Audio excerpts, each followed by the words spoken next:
अवधूत चिंतन श्री गुरुदेव दत्त. नमस्कार स्वामी भक्तांनो, तुमच्या सर्वांचं माझ्या मराठी भक्ती चॅनलवर खूप खूप स्वागत आहे. सर्वांचा दिवस आनंदात आणि स्वामी सेवेत जावो हीच स्वामींच्या चरणी प्रार्थना. आता गुरुपौर्णिमा येत आहे, तर दत्त महाराजांच्या कोणत्या ना कोणत्या सेवा करण्याची इच्छा सर्वांनाच होत असते. अशा वेळेला काय करायचं, कोणत्या सेवा करायच्या? श्री गुरुचरित्र पारायण करायचं किंवा संक्षिप्त श्री गुरुचरित्र पारायण करायचं. तर श्री गुरुचरित्र पारायण करणं होत नसेल तर संक्षिप्त श्री गुरुचरित्र तुम्ही पारायण करू शकता. श्री गुरुचरित्राचाच हा छोटासा भाग आहे. तर आता बघा, भरपूर महिलांना असं वाटतं संक्षिप्त श्री गुरुचरित्र पारायण करत असताना आपल्याला नियम पाळणं होत नाहीत, तर कसं पठण करावं? सगळ्यात पहिले मी तुम्हाला सांगू इच्छिते की नियम पाळणं होत नसतील तर फक्त गुरूंची सेवा करू शकता. आपल्या गुरूंनी म्हणजेच दत्त महाराज स्वामी महाराजांनी आपल्याला भरपूर सेवा दिलेल्या आहेत. 11 माळीचा जप, 11 तारक मंत्राचा जप किंवा अजून काही अशा सेवा दिलेल्या आहेत. त्यापैकी कोणतीही सेवा तुम्ही महाराजांची करू शकता. त्यातील कोणतीही सेवा तुम्ही करू शकता. संक्षिप्त गुरुचरित्र आणि श्री गुरुचरित्र पारायण करत असताना आपल्याला नियमाचे पालन करणे आवश्यक आहे. आता संक्षिप्त गुरुचरित्र ग्रंथात 7 अध्याय आहेत, तर तुम्ही 23 तारखेपासून किंवा ज्येष्ठ अमावस्यानंतर गुरुपौर्णिमेपर्यंत कधीही संक्षिप्त गुरुचरित्र पारायण करू शकता. पण वारंवार मी तेच सांगते की नियमाचे पालन करणे गरजेचे आहे. आता ते नियम कोणते आहेत ज्याचं पालन करणं गरजेचं असतं किंवा गरजेचं आहे? तर बघा, जेव्हा आपण गुरुचरित्राचं पारायण करतो तेव्हा कांदा लसूण वर्ज्य करावा लागतो, मांसाहार वर्ज्य करावा लागतो, ब्रह्मचर्याचं पालन करावं लागतं, परअन्न वर्ज्य करावं लागतं, म्हणजे दुसऱ्याच्या घरचं खाणं वर्ज्य करावं लागतं.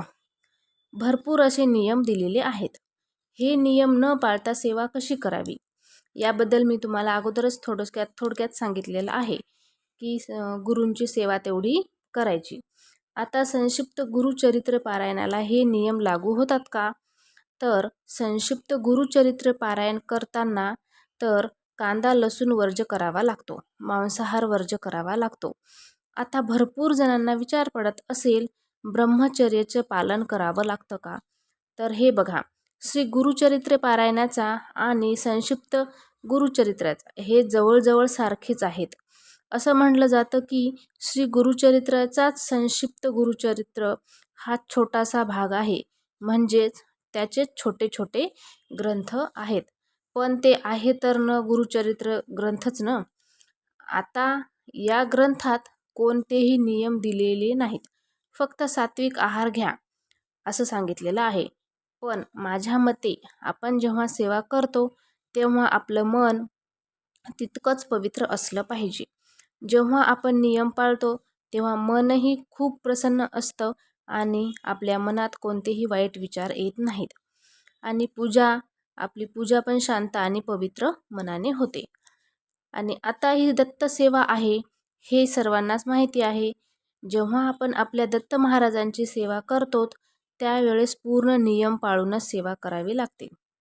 तसेच 12 ते 12:30 या वेळेत पारायण करणं किंवा वाचन करणं टाळावं, कारण दत्त महाराजांची ती भिक्षेची वेळ असते. त्या वेळेत वाचन करायचं नाही. बाकी कोणत्याही वेळी वाचन तुम्ही करू शकता. आणि पारायण करत असताना पारायण असं करायचं की आपल्या कानाला आवाज ऐकू आला पाहिजे किंवा घरातल्या इतरांना ते आवाज ऐकू गेला पाहिजे. त्यामुळे आपलं मन इकडे तिकडे भटकत नाही. पारायण स्पष्ट आणि मन आनंदी ठेवून करायचं. पहिल्या दिवशी ठरवा की कोणत्या वेळी पारायण करायचं. जर तुम्ही रोज रोज वेळ बदलत असाल तर असं नाही जमणार.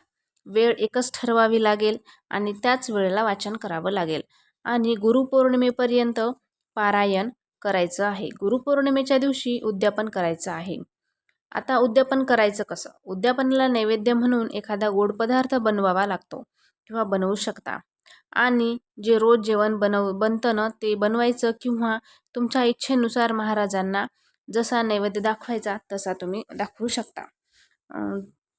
धूप दीप आरती करून एखादं जोडपं भेटलं तर जेवू घालायचं, किंवा जोडपं नाही भेटलं तर दक्षिणा द्यायची. तुमच्या मनाने जेवढी दक्षिणा तुमच्याच्याने घडते, तुमच्या स्वइच्छेने तेवढी दक्षिणा म्हणजे 100-200 जे काही घडत असेल ते तुम्ही दक्षिणा देऊ शकता. आणि महाराजांची कृतज्ञता व्यक्त करायची, उद्यापन संपवायचं.